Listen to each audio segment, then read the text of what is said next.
defense fund.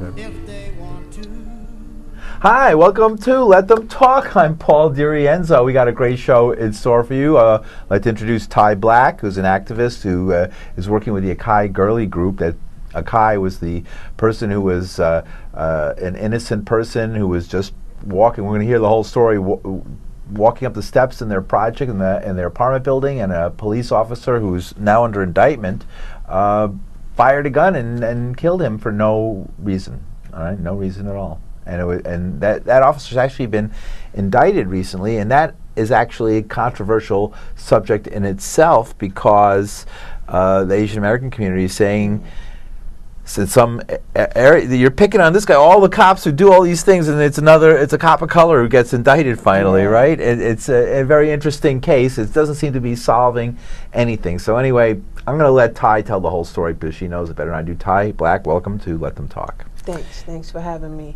So November 20th of 2014, Akai Gurley went to walk down the stairs in the pink houses, and Peter Liang entered the staircase under no orders that anything was going on in the building. He just, entered the staircase with his gun drawn and his finger on the trigger, and he just fired into the dimly lit staircase, shooting Akai. Now, he actually went unaccounted for 6 minutes. So his death wasn't instantly, but then that 6 minutes that Peter Liang took, where he was arguing with his partner, he could have possibly helped save Akai Gurley's life. He didn't call, instead of calling backup to an ambulance, he called his... He texted his union rep. And also when we went to the court, it was stated that he was arguing with his partner on what should be done next. So, they didn't have the right state of mind. Even if you accidentally shot him, which can't possibly be an accident, going into the staircase with your finger on the trigger, you didn't have good intent. No one told you to go in there. You didn't have to. So, he could have possibly saved his life. So on all accounts, he was wrong. Now, as far as the Asian community, prior to the indictment, some Asian activists from CAV, they actually stood in solidarity with us, everything that we was doing in the beginning for Akai Gurley. So there are Asians that are in support, although I have seen some speak out, and we all can see something being different here. But at the same time, it's like all of the evidence just leads up to Peter Liang being guilty. Right, and I mean, it's the police themselves often say we're not black or white or brown, we're blue, right? Yeah, that's so we're blue. Okay, that's the deal. Okay, so then we deal with each one as it comes in, and this is not a problem that is limited to one circumstance. And we had Nicholas Hayward on the show a few weeks back, whose son Nicholas Jr. was killed in the same way as a child, 12, 13 years old, playing in the projects, and with a plastic toy gun, which they look plastic, like has the orange tip. Right, and we showed it on the screen here, and people saw that. Right, there was no reason, and Mayor Giuliani just spoke recently and said what he had to say about the president, and it was interesting that during his time as mayor, there were many of these incidents. It seemed like every other day I turned around, and it was always Bill Braden. It was the same. It was a silver a candy bar wrapper, a wallet. 51 shots. It was a wallet. I tell people often the police work for a department who works for a system that supports something called white supremacy. So in that is racial tension, and then after racial tension is classism. So Giuliani as well as Bill Braden, and Bill Braden, he even took this to LA with him. They had to fight him behind the same thing. And there's really something called broken windows policy, where they use that as an excuse to racially profile people after they change the name from stop and frisk. So they target harmless acts that black people do, like dancing on a train or sitting in the park, barbecuing on your stoop, walking down the stairs. They target things like this, and for somehow, I don't know how they got this passed, but they have pushed it to where they say this is more important than going after high risk crimes. Makes no sense. Right. So, Ty, you let's establish you live nearby, not in pink houses, but nearby. Yeah, I'm from East New York, and myself and my family grew up in Cypress, which is a project that's about 3 blocks up. Mm-hmm. And then, growing up in the area, I had friends that grew up in Yep. pink houses. So me and Akai actually know mutual people. So I'm very familiar with the area. Mm-hmm. The community center in pink houses has a marching band, the Royal Unites. My brother and sister practice in there. Yeah. So it really started to hit home. Like that could have been Mm-hmm. one of my siblings or one of their friends walking down that stairs. How was the effect on the community there? I mean, would people? I know people would be shocked. Mm-hmm. However, this being something that seems to happen in different ways so much, is it like a resignation or an anger, or how are people responding It's to a this? point where people are tired of it. It's a new day and age, so the fight for it has to be adjusted. But for the younger people that wasn't able to actually see the Sean Bells or Abner Louima, they just heard of it. Now they actually are witnessing it, and it's like, okay, they could connect it too. So the community is definitely having a outcry. We've just had to organize how we were going to go about fixing the issue. And as for most of the organizers in the movement, because the movement is big, you see it everywhere. You see rallies and protests.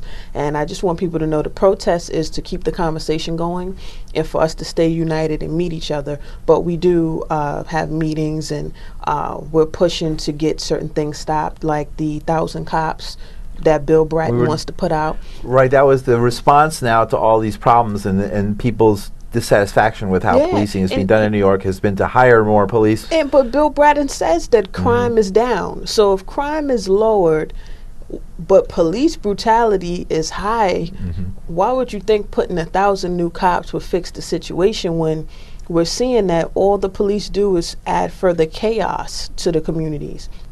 Now, when you say put 1,000... It's interesting you would say that, because I remember back in the days of Giuliani, a good time, when there was a high murder rate every year, and there seemed to be a problem in New York that needed to be addressed. The idea was to flood the city with police officers, and that people who opposed that were out of touch extremists. That the community really wanted these police; they wanted safety. But now, we want safety beyond policing. That's what we want. We want safety beyond policing. Instead of putting funds to get new police, what about the communities that you defunded? You knew that when you defunded these communities, what the outcome would be. You leave less ways out. You defund the NYCHA, where most black people are residents at. Yep. With the tenant patrols serve as a community policing and a middleman between the community and the police. So it kind of like fixes the situation. You defund the school systems, with the books. They breaking the schools down to having 3 and 1. You defund the community centers. There are some community centers that aren't even... 3 schools in one, like with the, I was thinking with this is what they're doing now. Right. The so resources putting more schools into each building and different charter schools, right? But along with that, what about the books that they need, the resources that are needed? You're defunding them. Right. And then what about the community centers that will have programs for the youth to push them in whatever direction, like some workshops, see what they're good at, push them in some career directions. There's some community centers that aren't even open, not being used. Well, what has worked? I mean, there is a tremendous, in this whole horrible situation, one thing that's really stood out is there's been a tremendous decline in violence in the community. I mean, there has been a tremendous decline. I mean, you have to, but was it really the police and the broken windows policy that did it, or what was it that really reduced crime in the community? Why did people stop killing each other? Because they realized it wasn't working? I mean, what? I don't... is there a way? I mean, nobody seems to be able to answer that. It has pushed us more into a sense of unity, and we actually get to see the system for what it is. So we're working on that in as many ways as possible. So we get to see that the system is not set up for us.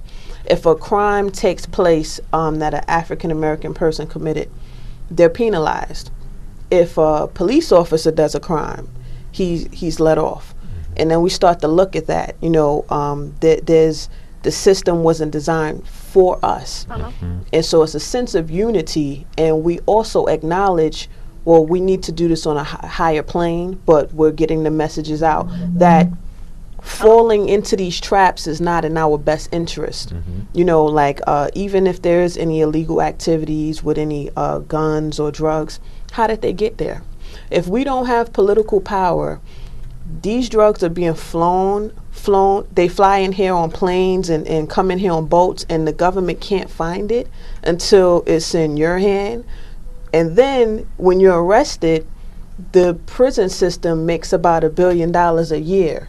So it's like a guerrilla pimp system, you know. So we're starting to see this, and in this movement, we're pushing to support ourselves as a community, support more Black-owned businesses, so that in turn they could support us. So it's the community really that was the real reason that crime is down, is the recognition that people were being played basically by the system. Strong communities make policing obsolete. There you go. We have a call, by the way. Let's give it a shot. All right, thank you. Welcome to the air. And what do you have to say? Go ahead. I don't think that the crime has stopped. I don't think that the crime hasn't went down. Like, I'm from Harlem. I live in Harlem, whatever. Like, I don't see that the crime has went down. Like, the cops hardly do anything. Like, it's like I don't know. So, no, go ahead. Tell us. Yeah, definitely. They're saying how they do the statistics on an overall level. They're saying that the crime has went down, but we do still acknowledge that we have internal issues, and it's dealing with the same system. You know, we're asking them, instead of putting the funds into the police, put the funds back into the community so we can have options for the youth to have better job situations, or even a better education, something to keep them off like the a streets. Community center. I've been thinking about that, like having a community center, like, because it's not enough, like, I don't know, it's not enough like young activists that can just talk for us. I don't know. We have to be connected. You know, my name is Ty Black. I'm here in New York. I'm one of many, and it's just about us connecting. So when people say, you know, protesting doesn't do anything, that actually makes us visible to people. So it's unfortunate. Right, because it made that cop, not the cop visible, but like it made that situation visible. And I'm happy that that officer got indicted, because that wasn't right what he. It's not to what he did. I'm sorry. And actually, if you can get connected, because we do stuff up in Harlem, in the Bronx, and in that area, and we're looking to get programs. We actually have a new program that is coming out in a school in the Bronx. So, you know, if you are on social media, add me on Facebook. It's Ty Blizzy Black. So you can stay updated, and we want to know from the community what they need, so that when we go to these council meetings and we're demanding stuff, we are satisfying the community. Not only that, if they don't want to give us the money, do you know that as Black people, our spending power is $1 trillion a year? Really? We can create our own community centers. I mean, we just spend on stuff that we don't need. And not only that, there are Black-owned businesses that has the same products that we get from other people. Now, when all of these situations go on with these cops, you see how millions of dollars is raised for them. These are coming from businesses, Walmart, you know, things like that. But we don't have any businesses to support us. That's because we're spending at the wrong places. So I'm promoting Black-owned businesses as well. So this way we can build them up to be able to support us back. Yes, that's good. All right, I'm going to add you on Facebook. Thank you. It was nice talking to you guys. You too. And what was your name? Nadira. Okay, yeah. Peace. Peace, Queen. Thank you, Nadira, for joining us on Let Them Talk. And the phone's open, so anyone wants to join the conversation, feel free to dial the number 212-757-1541, and we'll be happy to join our conversation. Yeah, we need that. Yeah, great. We definitely need that. Right. And this is connected with New York's big city, so we're connecting East New York to Harlem and through the East Village, so it's great. I actually, on February 1st, I did a rally in Harlem, and I just try to be as visible as possible. And I know even with some of my people, they say protesting is not going to do anything or whatever, but they just look at protesting like that's the only thing that we're doing.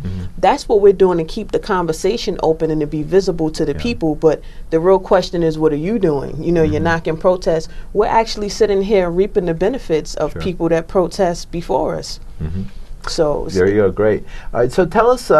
Very interesting. Now, going back to the projects, because one of the reasons I'm doing this show, it's very much concerns me what's going on in the housing projects of New York, and the fact that the people who live in the projects, their rights are diminished compared to the rights of a person who pays rent or as a co-op or something like that in a private building. Which is great, because they pay rent too. Right. So you pay rent, but at the same time, you don't have the same rights to live in that building that others do. NYCHA is out of order. You pay rent.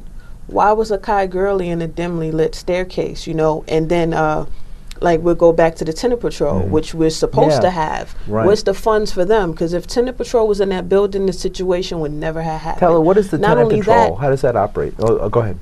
I get to that. Under NYCHA conditions, living in the projects, sometimes the water can go cold for days on end, and you're paying rent.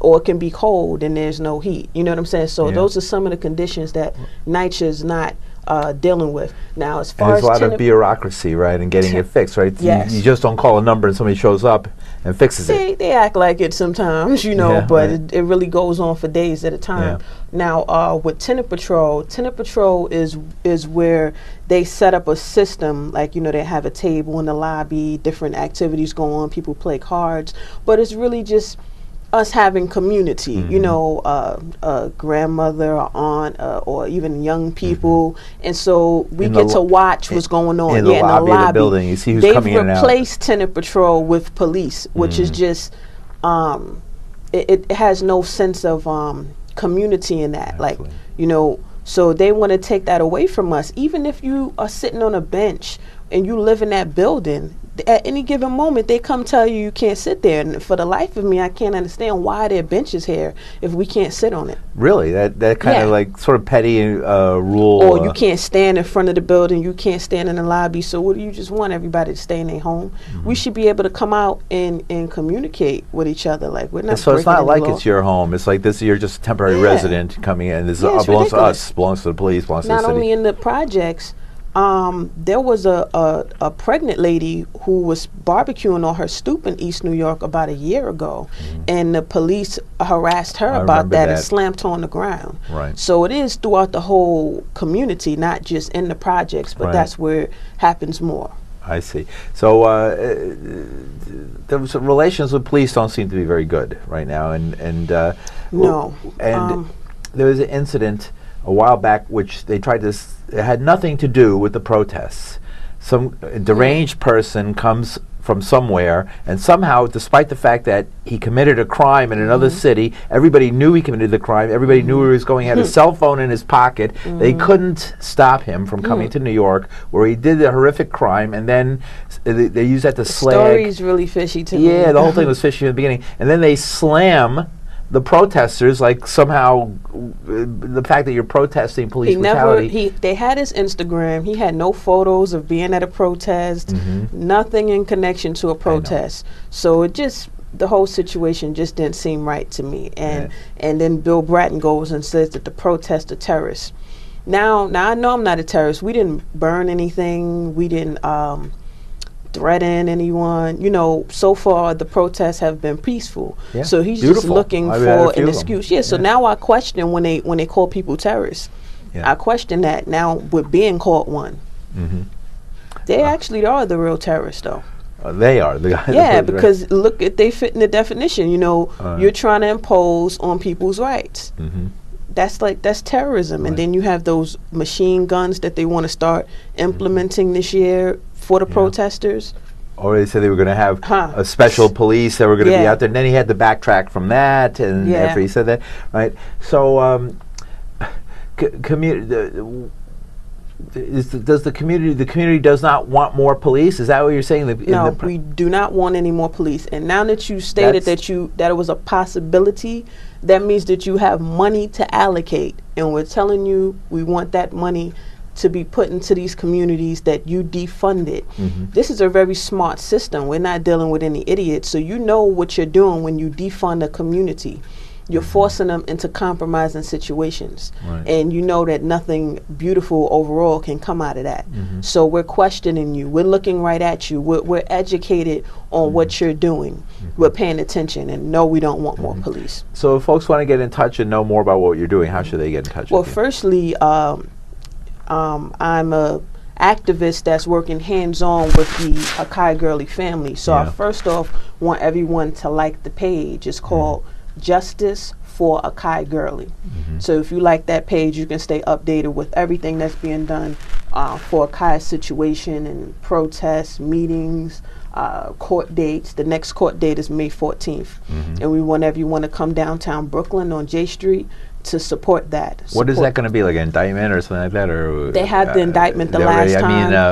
The trial will begin. Yeah, the beginning of the whole process. Yeah, right? the beginning of the trial. So we want as much support out there as possible. This way we can all stay connected on what's going on. You get to come there and hear from the family, from the organizers, because there has been organizations that has gone on record and said that they are the ones who's doing all of this for the family and working with Akai Gurley and making statements, when we kind of played the background role. Like you'll see the Justice for Akai Gurley page, you don't see who is like running it. We was just doing the work. But now that it's questionable, but everything we do, you see the family there. So that's kind of like a confirmation. So first off, definitely like that Tell page. me a bit about Akai. Okay, go ahead, go finish. I had some questions. But go I was going to say, if you want to stay connected with anything that I'm doing on my Facebook, it's Ty and then Blizzy, Blizzy, and then Black. So Ty Blizzy Black. Okay. So because now it's my understanding that tell us a little bit about Akai. What do you know? You didn't know him personally, but you've learned a lot about him. Yeah, I work hands-on with his family, which includes his 2-year-old daughter, Kyla, and her mom, too, and then the aunt as well. With, just seeing his daughter, and then, how she speaks about him, she'll say, her daddy cleaned her nose. So he was like a great father figure. He was very much in her life. Right. This was not a troubled person, Akai. He was just a guy going up the stairs in his building. Down the stairs, Down the stairs in his building. And at the wrong place at the wrong time. For a scared officer with his finger on the trigger and a gun. And I question, if you're scared, why go in that? So any scapegoat for Is Peter there some Liang, rules about I don't take it. I don't accept it. If you were afraid, don't go in there. Right. Is there what other rules about those stairwells? I mean, you're not supposed to go in them or something? No. And actually, sometimes back to NYCHA, sometimes the stairs, the elevator's broke, so you have to take the stairs. So there's definitely no crime in that. Right. But they'll make it a crime. Like if you don't know your rights, and even though they change these laws so often, they'll come and tell you something like that, like you can't sit here, you can't stand here. Right. We were down at the courthouse, they told us we couldn't stand there. We had to do the protest across the street. When we started to question it, they changed it to, you can stand here, but you can't hold a sign up. Then we came and looked at the badge. We said, let me get your badge number and your name, and you're saying this statement as a captain. Then he changed it and said, you can hold the sign up, but the stick can't be wooden. I said, are you kidding me? We stayed there and had our protest. Right. It's just that, I don't know, at any given moment, they feel like they are the law. That's a rule from 50, 60 years ago, right? That, it was a different time. So obviously, I think one officer once told me, pretty much everything is against the law. If you want to arrest somebody for something, you can find something to arrest them for, which is not a great way of running It's not a city, and it's one way of running a city, but it's not one that develops trust in the people. That's for sure. Definitely. So we're going to. I noticed that also they were talking about making certain crimes that are misdemeanors, like resisting arrest, into a felony, which is scary because we're living in a time where the trust for police is really, really getting lower and lower. So you mean you can randomly stop me, and you can take me anywhere, and because I'm questioning it, I can get a felony? Because obviously they're doing things that they have no business doing. Do you know in Ferguson, after Mike Brown, 6 more people were murdered? Right. You know, that's alarming. And we know what. And we're just supposed to come with you whenever you want us to, which is why we're implementing something called Cop Watch, and we're encouraging everybody to get involved in that. And this is where we actually monitor, we film them. So more people need to get active in that, but we do have internal issues. So some people may be hesitant to do it because then they say, when the cops are gone, who's going to patrol? So this is why we need the funding to be able to do our job as a community. One thing that's great about what's happening now is in the past, sometimes the more confrontational things like filming the police were done basically by supporters, you know, by white or other supporters who have more freedom to do things like that. And you had the African American folks saying, I don't know, you know, about that, right? We have to grow to a point. Yeah, and fear, because you don't know what it's like, you know, like, you're like some guy from the suburbs, they're going to leave you alone, but then when you're gone, you know, I have to live here, right? And people don't know the terror that people are subjected to in this society. It's a very terrible situation. And they paint a bad picture. It's not that we can't build great communities, because in the past we have. We had a Harlem Renaissance, we had Wall Street, but every time we build, it's destroyed, and not from us. So, you know, we don't want to point the finger at ourselves, because we know what it's like to be in defunded communities. And in this process of building up another possibly Black Wall Street, we're taking this into consideration, that every time we build, racism, you know, racists come and destroy it. So we know that they're going to come and try to do that again. But we're still going to build a strong community. I see. Very good. And again, so let's remind people, it's getting towards the end, a couple more minutes. Tell us 1 more minute. So wrap up again. Ty Black, thanks for joining us. How can people get in touch with you? Yeah, just add me on the Facebook, Ty Blizzy Black. Like the page Justice for Akai Gurley. I'm one of the 4 organizers that organizes for Akai Gurley's family. Mark the date, May 14th, on your calendar. That is the next time that Peter Liang goes to court. And we want to show. Where is that going to be? Which courthouse? J Street's Supreme Court. Okay, downtown Brooklyn. Yeah, downtown Brooklyn on J Street. We need as much support as possible. Even though he was indicted the last time, he didn't come in cuffs, and he didn't even need a bail. So he's actually on vacation to May 14th. Right. So come out and show your outcry about that. Right, so there'd be more freedom within our projects, and where people can be able to live in their homes as if they were in their homes, right? And walk down the stairs in their homes, absolutely. All right, thank you very much for joining us, and anything else you'd like to add that people should know, that you think that people should know? You know, that the movement is here, and if more people of the community, like the caller that called in, want to get involved, just, you know, get on the Facebook or just come outside. You'll see the protest. When you see the protest, you come and speak to the organizers of it or anybody involved.